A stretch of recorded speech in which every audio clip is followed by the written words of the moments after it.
नमस्कार विद्यार्थी मित्रांनो. काल ग्रुपला टाकल्यानुसार आपण विज्ञान या विषयाला सुरुवात करणार आहे. विज्ञान या विषयातील जीवशास्त्र ह्या टॉपिकला आपण सुरुवात करतोय. तर सुरुवात करताना पहिला जो टॉपिक आहे cell, tissue and its type. आता किती डेप्थवर हा विषय करायचा?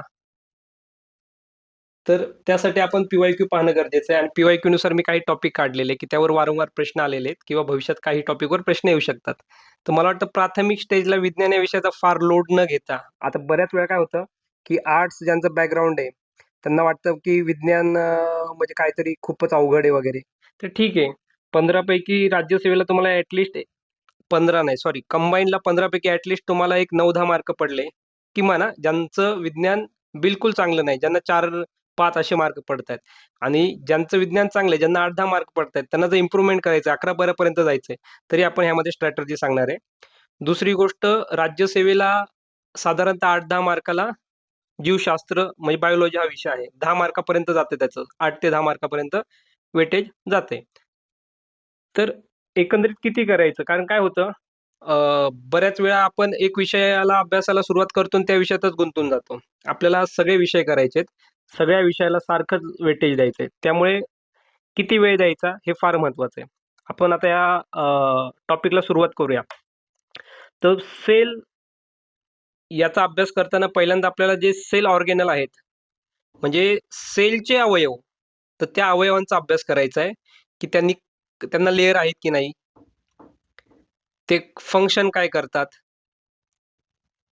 त्यांचं स्ट्रक्चर्ड कसं आहे? तर त्या संदर्भात प्रश्न आलेले आहेत. आता उदाहरणादाखल द्यायचं म्हटलं तर लायझोझोम, ज्याला आपण सुसाईड बॅग म्हणतो. मग नक्की त्याचं फंक्शन काय? त्यावर प्रश्न आलेला आहे.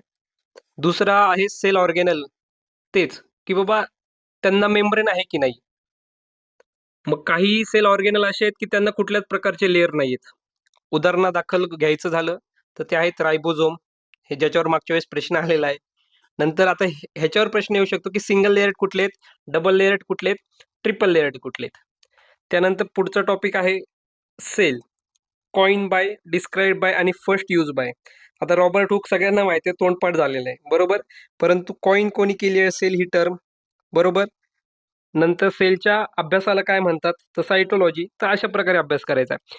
पुढलं आहे, की बाबा काय होतं, आता सेल या टॉपिकमध्ये अभ्यास करताना भस्के सरांचं पुस्तक असेल, स्टेट बोर्ड असेल, तर सेल या टॉपिक अंतर्गत सगळं सब्जेक्ट कव्हर होऊ शकत नाही. कारण आता आर-बी-सी, डब्ल्यू-बी-सी आपण सेल या टॉपिकच्या अंतर्गत अभ्यासत नाही. त्याही प्रकारच्या सेलच आहेत ना. नंतर लिव्हर जे आहेत, हे ग्लँडमध्ये आपण अभ्यास करतो. ग्लँड जे आहेत, तर लिव्हर ही सगळ्यात मोठी शरीरातली आंतरस्रावी ग्रंथी आहे. तर कुफर सेल कुठे आढळतात? तर त्या लिव्हरमध्ये आढळतात. तर त्या टॉपिकमध्येही अभ्यास करताना सेल या टॉपिकचं थोडंसं बॅक माइंडला असू द्या. ओके. नंतर आपण आता डोळ्यांचा अभ्यास करतो. त्यामध्ये रॉड सेल आणि कॉन सेल आहेत. तर त्याचा तिथे अभ्यास करायचा. पण ते सांगतो, की सेल टॉपिकमध्ये सगळ्या गोष्टी कव्हर होत नाहीयेत. बायोलॉजीचे इतर टॉपिक अभ्यासताना त्या टॉपिकमध्ये सेल्युलर लेव्हलला जाऊन आपल्याला सेल या विषयाचा परत अभ्यास करायचा आहे. नंतर मास्ट सेल. आता मास्ट सेल कुठे आढळतात? तर शरीरातले जिथे-जिथे कनेक्टिव्ह टिश्यू आहेत, तिथे मास्ट सेल आढळतात. मास्ट सेलचं फंक्शन काय असतं? ते हिस्टामाइन सिक्रेट करतं, बरोबर? हिस्टामाइन काय करतं? ज्यावेळेस तुमच्या बॉडीला ॲलर्जी होते, ज्यावेळेस बॅक्टेरियल इन्फेक्शन होतं, त्यावेळेस मास्ट सेल ह्या हिस्टामाइन सिक्रेट करतात. आता दुसरा एक प्रश्न आलेला क्लर्क 17ला, की कंपाऊंड मायक्रोस्कोप जो आहे, तो तो कोणी डिस्कव्हर्ड केला? बरोबर, आयोगाने उत्तर दिलेलं रॉबर्ट हुक. परंतु त्याचं जे उत्तर आहे ते आहे झॅकॅरियस जॉन्सन. आता बघा, आयोग ही कधी-कधी चुका करतो आणि उत्तरं बदलत नाही. त्यामुळे खरं तर गडबड होते आपल्याला. पण ठीक आहे, आता दिलंय, पण भविष्यात जर प्रश्न आला तर त्यामध्ये करेक्शन करा. त्याचं उत्तर आहे झॅकॅरियस जॉन्सन. आता डब्ल्यू-बी-सी निर्माण कुठे होतात, त्याचं कार्य कुठे होतं, ते ब्लड या टॉपिकमध्ये आपण अभ्यास करूया. स्टेम सेल ज्या आहेत, तर स्टेम सेल पण सेल या टॉपिक अंतर्गत स्टेम सेल कुठेच दिलेलं नाहीये. पण स्टेम सेलवर एक प्रश्न आलेला आहे. नंतर आता टिश्यूमध्ये ॲनिमल टिश्यू आणि प्लांट टिश्यू असं एक टिश्यूचं ऊतींचं एक वर्गीकरण केलं जातं. तर त्या ऊतींचं ऊती या टॉपिकवर फार प्रश्न आलेले नाहीत मित्रांनो, लक्षात घ्या. पण काही सोडून द्यायचं का? तर नाही. वरवरच्या तर गोष्टी माहीत पाहिजे ना आपल्याला. मग तसं करत असताना एक क्लासिफिकेशन करायचं आणि त्याचं ऍप्लिकेशन करायचं की बाबा ही टिश्यू जी आहे ती शरीरात कुठे आहे आणि ती फंक्शन काय करते. बरोबर. ॲनिमल जी टिश्यू आहे तर ॲनिमल टिश्यू मधली कुठली टिश्यू जी फॅट स्टोअरचं काम करतं, तर कनेक्टिव्ह टिश्यू मधला एक सब टाइप आहे ॲडिपोज टिश्यू, तर ते हे काम करतं. परत आरबीसी सेलवर एक प्रश्न आलेला आहे, ते ब्लडमध्ये कव्हर होतं.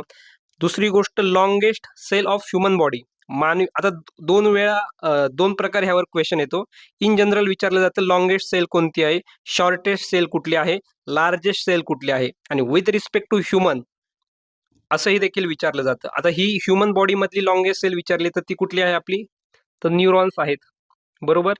नंतर सेल मधल्या सेल वॉल ज्या आहेत, तर आपल्याला फंजाईचं विचारलंय, प्लॅन्टी. आता प्लांट जे आहेत, तर प्लांटला सेल वॉल असते, ॲनिमलला सेल वॉल नसते.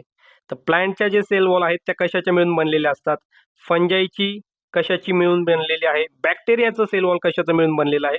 तर ते आपल्याला पाठ करायचं आहे. आता सेल ऑर्गेनल मगाशी आपल्याला लायझोझोमवर प्रश्न आलेला. आता हा मायटोकॉन्ड्रियावर आलाय. बरोबर. तर मायटोकॉन्ड्रियावर हा जो काही प्रश्न आलेला आहे, तर पॉवर हाऊस ऑफ सेल काय आहे? तर त्याच्यावर हा प्रश्न आलेला आहे. पुढला प्रश्न आहे ब्लड क्लॉटिंग. आता ब्लड क्लॉटिंग जे रक्त गोठतं, तर रक्त गोठण्याचं काम कोण करतं? आरबीसी करतं, डब्ल्यूबीसी करतं का ब्लड प्लेटलेट्स करतात? तर त्याचं उत्तर आहे ब्लड प्लेटलेट्स. आता याच्यावर कॉम्प्लिकेटेड असा क्वेश्चन परत कंबाईनला एकदा आलेला आहे की ही जी ब्लड क्लॉटिंगची प्रोसेस आहे, तर त्याचा क्रम लावा. आधी काय होतं, मग काय होतं, मग काय होतं.